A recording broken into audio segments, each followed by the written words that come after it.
12ই রবিউল আউয়াল আসলে একটা প্রশ্ন মাথায় খুব বেশি ঘোরে, সেটা হচ্ছে গোটা বাংলাদেশ এটা নিয়ে আমাকে প্রশ্ন করে যে হুজুর 12ই রবিউল আউয়াল এই যে জশ্নে জুলুস, এই যে ঈদে মিলাদুন নবী, এটা পালন করা জায়েজ আছে কিনা? প্রশ্ন আছে না নাই? দলিল ভিত্তিক কিছু কথা বলবো উইথ অথেন্টিকেশন। মনোযোগ দিয়ে শোনা যাবে ইনশাআল্লাহ। বিশ্বাস করুন, আপনি যদি মনোযোগ দিয়ে না শুনে এই 10 মিনিট কিচ্ছু বুঝতে পারবেন না।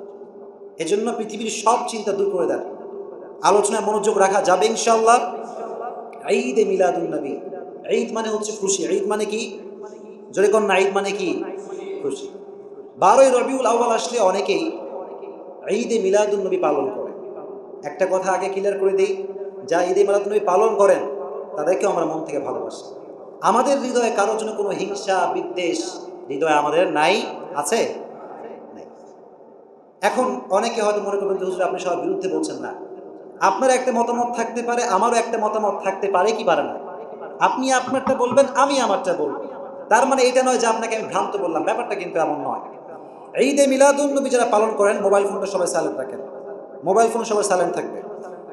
ঈদের আমাদের যে মূল ঈদ, এই মূল ঈদ কয়টা? একটা ঈদুল ফিতর, আর একটা কি? ঈদ কয়টা আছে এটা সামনে আর একটু ব্যাখ্যা দেবো ইনশাআল্লাহ। তবে আগে এই বিষয়টা বলছেন যে আমাদের মূল ঈদ হচ্ছে কয়টা? দুইটা। 12ই রবিউল আউয়াল যারা ঈদে মিলাদুন নবী হিসেবে পালন করেন তাদের কাছে একটা দলিল আছে, কোরআনের আয়াতের দলিল। দলিলটা কি? দলিল আয়াতটা হচ্ছে কুল বিফাদলিল্লাহি ওয়া বিরহমাতিহি ফাবিযালিকা ফালইফরাহু। ভালো করে বুঝবেন মনোযোগ দিয়ে। আল্লাহ বললেন নবী আপনি বলে দেন বিফাদলিল্লাহি ওয়া বিরহমাতি, মুমিনরা যেন আল্লাহর ফজল এবং রহমতের কারণে ফালইফরাহু, খুশি হয়। কি হয়? খুশি হয়। এখন ওনারা বলেন এখানে দুইটা শব্দ আছে, মনে বুঝতে হবে কয়টা শব্দ। একটা হচ্ছে ফজল আর একটা হচ্ছে রহমত। ফজল দ্বারা উদ্দেশ্য একরকম, রহমত দ্বারা উদ্দেশ্য আরেক রকম। দেখেন ওনারা দলিল দেয় এরকম যে আব্দুল্লাহ ইবনে আব্বাস রাদিয়াল্লাহু তাআলা আনহু থেকে বর্ণিত, তিনি বলেন আন্নাল ফাদলা আল ইলম ওয়া রাহমাতা মুহাম্মদ সাল্লাল্লাহু আলাইহি ওয়াসাল্লাম। আল্লাহ যে বলেছেন ফজল, এই ফজল দ্বারা উদ্দেশ্য ইলম বা জ্ঞান। ফজল দ্বারা উদ্দেশ্য কি? জ্ঞান। আর রহমত দ্বারা উদ্দেশ্য বিশ্বনবী মুহাম্মদ সাল্লাল্লাহু আলাইহি ওয়াসাল্লাম। তো এটা আল্লাহ বড় করে কি বলেছে? ফালইফরাহু। এখানে সেই সব কথা আসবে। আল্লাহ বলেছেন ফজল এবং রহমত দ্বারা তোমরা কি করো? খুশি হয়ে যাও। কি হয়ে যাও?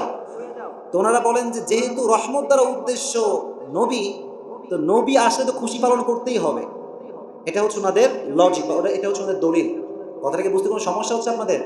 আল্লাহ বলছেন তোমরা খুশি হয়ে যাও, তোমরা খুশি মানাও। তো রহমত দ্বারা উদ্দেশ্য নবী। কথাটাকে বুঝতে পারছেন আপনারা সবাই? আচ্ছা। কিন্তু আমরা বলি রহমত দ্বারা উদ্দেশ্য আসলে নবী না, রহমত দ্বারা উদ্দেশ্য হচ্ছে কোরআন। রহমত দ্বারা উদ্দেশ্য কি? এটা বিভিন্ন গ্রন্থে আসছে। আমি কিন্তু আগেই বলেছি যারা পালন করে তারা আমাদের বন্ধু, তারা আমাদের কি? আমি জাস্ট একটা মতামত আমাদেরটা বলবো, আপনাদেরটাও বলবো, কিন্তু কারো প্রতি কোনো অশ্রদ্ধা বোধ আমাদের ভেতরে নেই। আমরা বলি যে এখানে কোরআন উদ্দেশ্য, সো এখানে ঈদে মিলাদুন নবী পালন করার কোনো দলিল এখানে আসলে পাওয়া যায় না। ওনারা বলেন যে আরো দলিল আছে ওনাদের কাছে, যেমন ওনারা বলেন যে শরীয়তের উসুল আছে। শরীয়তের কি আছে বলেন? উসুল। শরীয়তের উসুলের মধ্যে আমরা পড়েছি উসুলুশ শাসি কিতাব আছে, আরো বিভিন্ন কিতাব আছে। কিতাবের মধ্যে পাওয়া যায় দালালত, এটা হচ্ছে 4 প্রকার। বলেন কয় প্রকার? 4 প্রকার। অনেকে বুঝবেন না, এটা কোনো সমস্যা নাই, এটা আলেমদের জন্য খুব বেশি এটা জরুরি জানা। একটা হচ্ছে দালালাতুন নাস, ইশারাতুন নাস, ইবারাতুন নাস, ইক্তিদাউন নাস। এই জায়গা না হলে উপরে যাবেন, এখানে ঝামেলা না করে একটু সামনে আগে আসেন। আপনি একটু সবাই সামনে আগে আসেন, তোর জন্য জায়গা পাই, একটু সামনে আগে আসেন। উপরে জায়গা আছে, দুতলা জায়গা আছে। হ্যাঁ, তো যারা আগে আগে আসছে দেখি একটু ডিস্টার্ব না করলেই মনে হয় ভালো হয়। একটু আগে আসেন, আপনারা একটু আগে আসেন। আচ্ছা, এদিকে সবাই মনোযোগী হন, সবাই এদিকে। কোনো একটা কথা যদি স্পষ্ট আয়াত থেকে না বোঝা যায়, এইদিকে কোনো দিকে মনোযোগ দিবেন না, এইদিকে সবাই বোঝেন। কোনো একটা বিধান বা কোনো একটা বিষয় যদি স্পষ্ট আয়াতের শব্দ বাই শব্দ তর্জমায় বোঝা না যায়, সেক্ষেত্রে কোন দিকে ইঙ্গিত হয়েছে আয়াতটা, সেখান থেকে বিধানটা নিতে হবে। কথা বুঝতে পেরেছেন সবাই? মানে স্পষ্ট আয়াত থেকে এই কথা বোঝা যায় না, তবে ইশারাগত বা ইঙ্গিতগত যে ব্যাপারটা, প্রত্যেকটা বাক্যে কিন্তু একটা ইঙ্গিত ভাব আছে, আছে না নাই? আছে।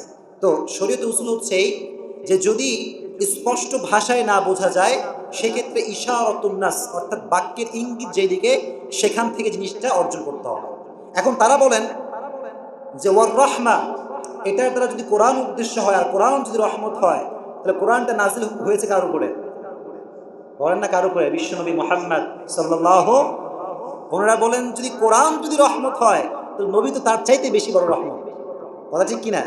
তাই ওনারা বলেন যে ঈদে মিলাদুন্নবী পালন করতেই হবে, খুশি আপনাকে পালন করতেই হবে। এটা আমাদের মতামত। এখন আমরা বলি, দেখেন মনোযোগ দিয়ে শুনবেন, এখন আমরা বলি কি, আমরা হচ্ছি we are the follower of last messenger Muhammad সাল্লাল্লাহু আলাইহি ওয়াসাল্লাম। আমাদের আইডল হচ্ছে বিশ্বনবী মুহাম্মদ। উনি যা করেছেন আমরা তাই করবো, আর উনি যা করেন নাই আমরা তা করব। আমরা যদি হাদিসে অবজারভেশন করতে যাই আমাদের বা রিসার্চ করি, তাহলে আমরা দেখতে পাই হাদিসের মধ্যে আসছে বিশ্বনবী তার জন্মদিন উপলক্ষে কোনো ঈদ পালন কি করেছেন বিশ্বনবী? বিশ্বনবী সোমবারের দিন রোজা রেখেছেন। কি রেখেছেন? সাহাবারা বলে, ইয়া রাসূলুল্লাহ, এই দিন রোজা কেন? সোমবারের দিন আপনি রোজাই রেখেছেন প্রত্যেক সোমবারের, ব্যাপার কি? বিশ্বনবী বললেন, আল্লাহ আমাকে এই দিনে পাঠিয়েছেন, তাই আমি আল্লাহর শুকরিয়া হিসেবে প্রত্যেক সোমবারে আল্লাহর খুশির জন্য সিয়াম আদায় করি। বলেন সুবহানাল্লাহ। তাহলে এখন যদি আপনি বলেন যে I am the follower of last messenger Muhammad, so you have to fast. যদি আপনি বলেন যে আমি বিশ্বনবীর আসলেই ফলোয়ার, সেই হিসেবে আদর্শ হিসেবে সোমবারের দিন কোনো ঈদ আসে না, আসে রোজা। আসে কি? রোজা। কথা বুঝতে পেরেছেন সবাই? এখন আরেকটা লজিকে আসে, কাম টু দ্য লজিক। লজিকটা কি বলেন? ঈদ মানে হচ্ছে খুশি। ঈদ মানে কি? খুশির দিন কি মানুষ না খেয়ে বসে থাকে নাকি সেলিব্রেশন করে?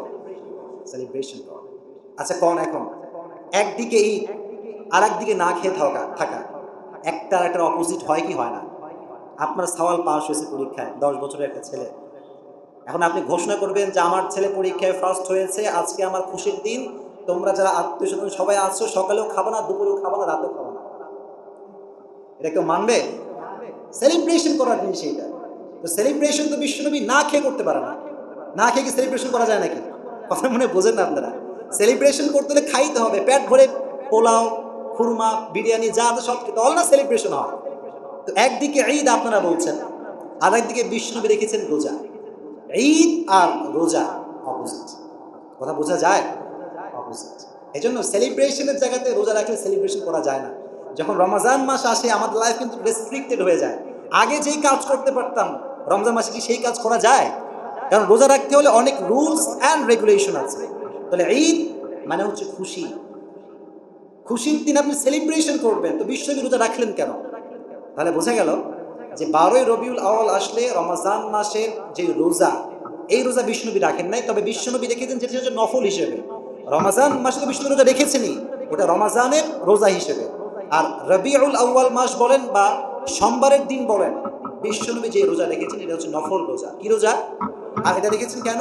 আল্লাহর শুকরিয়া হিসেবে। কি হিসেবে? আচ্ছা, এবার আসেন একটা বিষয়, সেটা হচ্ছে সবাই বোঝা গেছে কথাটা? আমার কথা বোঝা গেছে আলহামদুলিল্লাহ। দেখেন এবার, ইহুদিদের ঈদ হচ্ছে শনিবারের দিন। ইহুদের ঈদ কি বারে? ইহুদের একটা ছোট্ট ঈদ আছে। কি ঈদ আছে? ছোট্ট ঈদ, এবং এই দিনটা হচ্ছে শনিবার। কি বার? কথা কন, কি বার? আর রবিবার হচ্ছে খ্রিস্টানদের ঈদ। তাদের ঈদ, কিন্তু ঈদটা ছোট ঈদ। এখন আমাকে বলেন, ইহুদির পরে আসছে খ্রিস্টান, খ্রিস্টের পরে কারা? আমরা মুসলিম। সেই হিসেবে আমাদের ঈদ ছোট ঈদ কি বারে হওয়ার কথা ছিল? সোমবার। বলেন না কি বার? হিসাবে যে কন্টিনিউয়াস প্রসেস, এটা সোমবারে আসে কি আসে না? কিন্তু আল্লাহ বললেন তোমাদের ছোট ঈদ এটা সোমবার নয়, তোমাদের ছোট ঈদ হচ্ছে আজকের জুমার দিন। বলেন সুবহানাল্লাহ। এটা হচ্ছে তোমাদের ছোট ঈদ। তাহলে আল্লাহ চাইলে কন্টিনিউয়াস প্রসেস শনিবার ইহুদি, রবিবার খ্রিস্টান, সোমবার মুসলমান, চাইলে করতে পারতেন কি পারতেন না? আল্লাহ বললেন না, খ্রিস্টানদের সে কোনো সাদৃশ্য তোমাদের রাখা যাবে না, তোমাদের ঈদ এখান থেকে আমি উঠিয়ে নিয়ে গেলাম শুক্রবার। সুবহানাল্লাহ। এই জন্য কথা বুঝবেন, আমি কাউকে আঘাত করে বলছি না, প্লিজ, এটা don't get me wrong, please ভুল বুঝবেন না। আমার উদ্দেশ্য হচ্ছে এইটা যে আল্লাহ চাইলে সোমবারে ছোট ঈদ দিতে পারতেন, আল্লাহ দিলেন কি বারে? শুক্রবারে। আবার এখানেই শেষ নয় লজিকটা।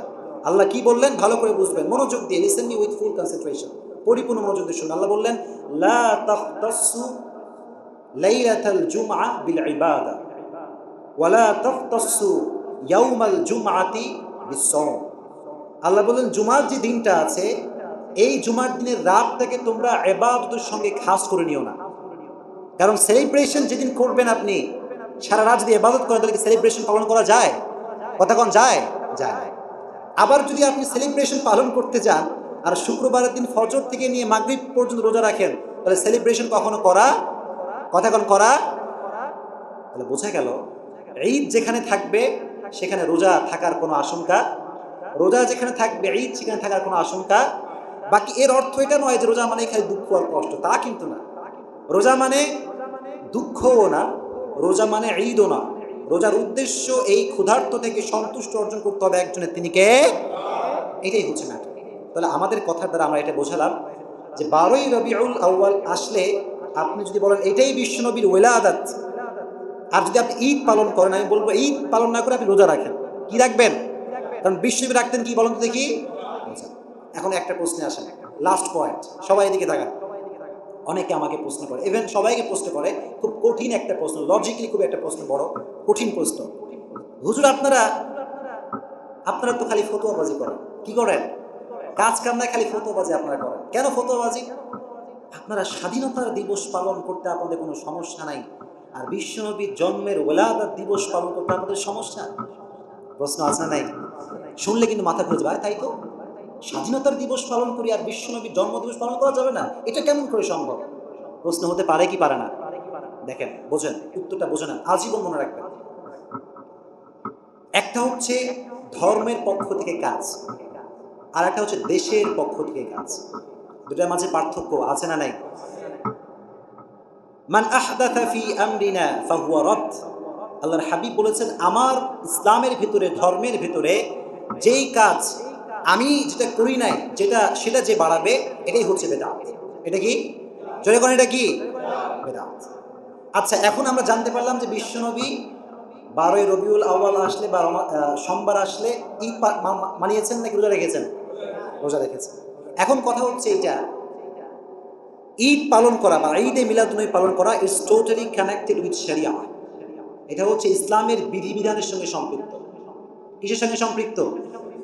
আর আল্লাহর হাবিব বলেছেন, যেটা আমি করি নাই সেটা যদি কেউ ধর্ম মনে করে করে তাহলে সেটাই বেদাত। সেটা কি? কথা কিন্তু বুঝে শুনতে হবে প্রিয় ভাইয়েরা। এখন আসেন, স্বাধীনতা দিবস আমরা কেন পালন করি? একটা হচ্ছে ইসলাম, আর একটা হচ্ছে দেশ। যে ব্যক্তি ঈদে মিলাদুন্নবী পালন করে সে মনে করে এটা সওয়াবের কাজ, সে কি মনে করে? আর যে করে সে মনে করে ধর্মের পক্ষ থেকে সাপোর্টেড, সে মনে করে ধর্মের কাছে সাপোর্ট করেছে। আর আমরা যখন দেশ এর স্বাধীনতা দিবস পালন করি, আমরা কি সব মনে করে করি? জোরে কম, সব মনে করে করি? দেশ স্বাধীন হয়েছে, আমরা দিনটাকে স্মরণ করি। This is the matter. এখানে এরকম কোনো অর্থ নাই যে দেশ স্বাধীনতা দিবস আমরা পালন করছি, এটা ইসলাম বলেছে, অমুক আয়াতে এটা উল্লেখ আছে, আমরা এটা সওয়াবের জন্য করছি।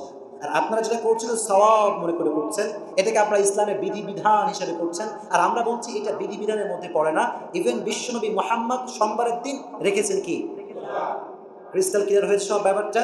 তাহলে স্বাধীনতা দিবস ইজ নট কানেক্টেড উইথ ইসলাম, এটা ইসলামের বিধিবিধানের সঙ্গে সম্পৃক্ত না। এটা হচ্ছে আমাদের দেশ স্বাধীন হয়েছে, এটা আমরা স্মরণ করি। এর মানে এটা নয় যে আমরা সওয়াবের উদ্দেশ্যে করছি, এর মানে এটা নয় যে ইসলাম বলেছে বলে আমরা করছি, ব্যাপারটা কিন্তু এমন নয়। কিন্তু যারা ঈদে মিলাদুন্নবী পালন করে তারা মনে করে এটা ইসলামের একটা বিধান, তারা মনে করে এটা করলে সওয়াব পাওয়া যাবে। কিন্তু আমরা বলি স্বাধীনতা দিবস আমরা সেই হিসেবে পালন করি না যেই হিসেবে আপনার ঈদে মিলাদুন্নবী পালন করেন। আল্লাহ আমাদের সবাইকে বোঝার তৌফিক দান করে পড়েন, আমিন। রাগ করলেন নাকি আপনারা সবাই? রাগ করলেন সবাই? কাউকে আঘাত দিয়ে কথা বলছি? তাদের মতো বলেছি, তাদের দলিলও আমি দিয়েছি, তাই দলিল দিয়েছি না? আবার আমাদের দলিল আমি দিয়েছি। আমার মূল কথাটা কি? আপনার মতামত আপনার কাছে, আমার মতামত আমার মতামত, আপনারটা আপনি মানবেন, আপনি বলবেন, আমারটা আমি মানবো, আমারটা আমি। কিন্তু কোনো দ্বন্দ্ব আমাদের ভেতরে, আল্লাহ আমাদের সবাইকে বোঝার তৌফিক দান করুন, আমিন।